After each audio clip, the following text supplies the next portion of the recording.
That rabbit belongs to Emily Brown. See, she's got her pet rabbit.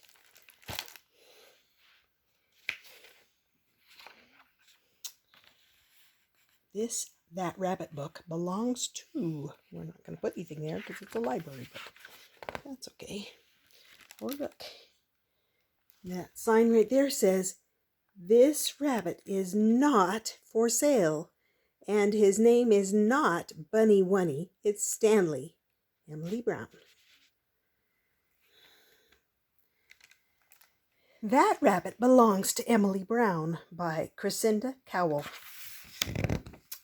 Once upon a time, there was a little girl called Emily Brown and an old gray rabbit called Stanley. One day, Emily Brown and Stanley were launching themselves into outer space to look for alien life forms when there was a rat-a-tat-tat at the kitchen door. See, there's the door.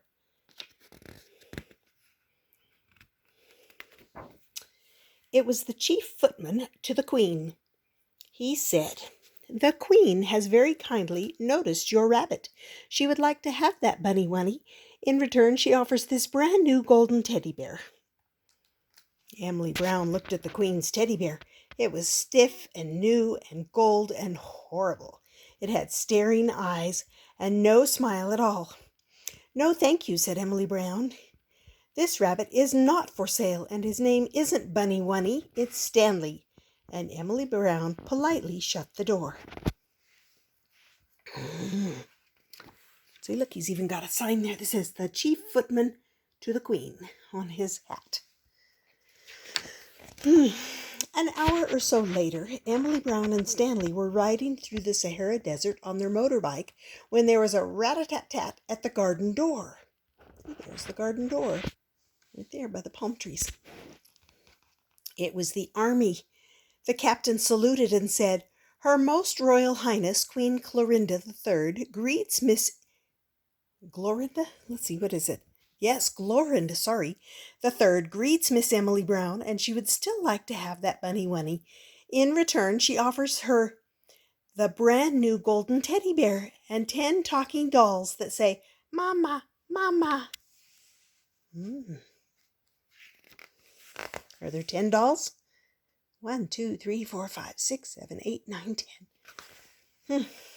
Emily Brown said, "I don't want 10 talking dolls. I want my rabbit. And his name isn't Bunny Wunny. It's Stanley." And Emily Brown sent that army away, less politely this time.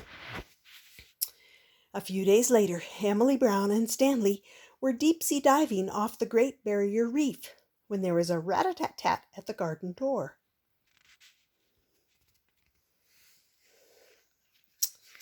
Who's it going to be this time? It was the Navy. The Admiral saluted and said, Her Most Glorious Royalness, Queen Clorinda III, greets Miss Emily Brown, and she would like you to hand over that rabbit at your earliest convenience. She points out that she is the poshest person on the planet, and Bunny Wunny will be much better off with her. In return, she offers you the brand new golden teddy bear, 10 talking dolls that say, 'Mama, Mama,' and 50 rocking horses that rock forever." "I don't care who she is," said Emily Brown. This rabbit belongs to me, and his name isn't Bunny Wunny, it's Stanley." And she sent that Navy away.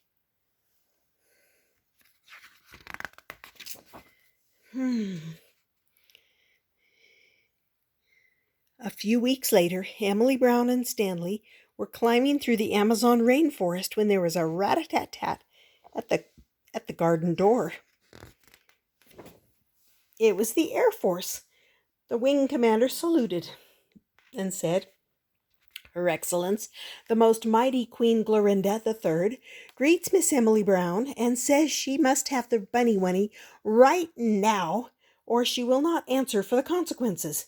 In return, we will give her a brand new golden teddy bear, 10 talking dolls that say, 'Mama, Mama,' and 50 rocking horses that rock forever, and all the toys she could ever desire." That sounds like a good deal, doesn't it?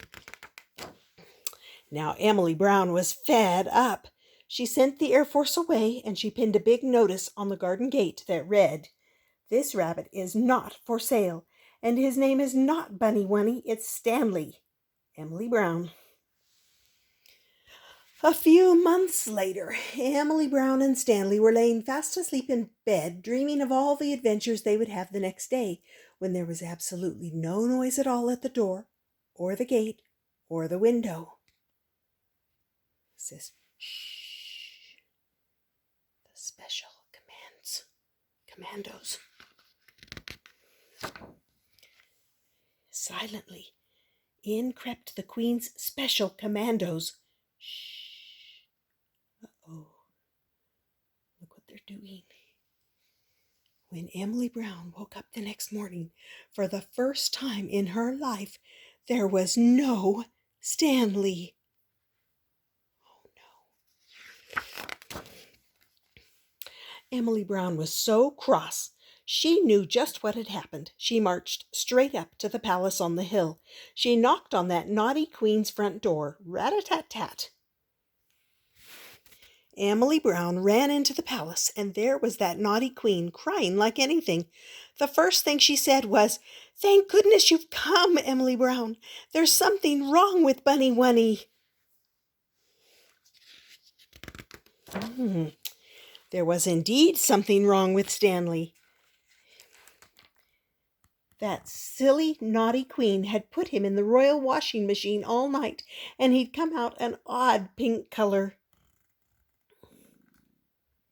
Look, there's the royal dressmaker's sewing box, and he's an odd pink color.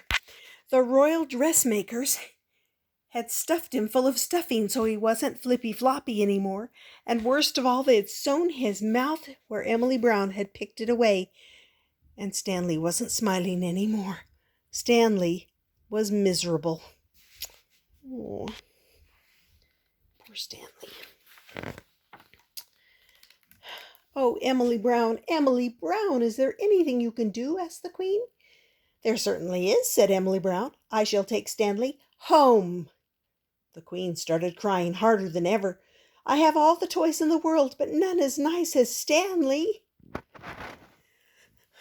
Emily Brown felt sorry for that silly Queen, so she went to the royal toy cupboard, and she took down that brand new golden teddy bear, and she placed it on the Queen's lap. See, look, there she is, placing it on the Queen's lap. There's the royal toy cupboard. Do you have a royal toy cupboard at your house? Emily Brown whispered so that no one else could hear. "You take that brand new teddy bear and you play with him all day. Sleep with him at night. Hold him very tight and be sure to have lots of adventures. And then maybe you will wake up with a real toy of your own." Emily Brown and Stanley went home. "Goodbye, Miss Brown." That was the last Emily Brown and Stanley heard from that silly, naughty Queen for some time. But one day, a couple of months later, as Emily Brown and Stanley were exploring the outermost regions of the Milky Way, look at that, there came a rat-a-tat-tat at the kitchen door. Oh no. It was the mailman with a letter for Emily Brown, and it just said, "Thank you." And look, Queen Glorinda III, and there she is with the teddy bear. Aww.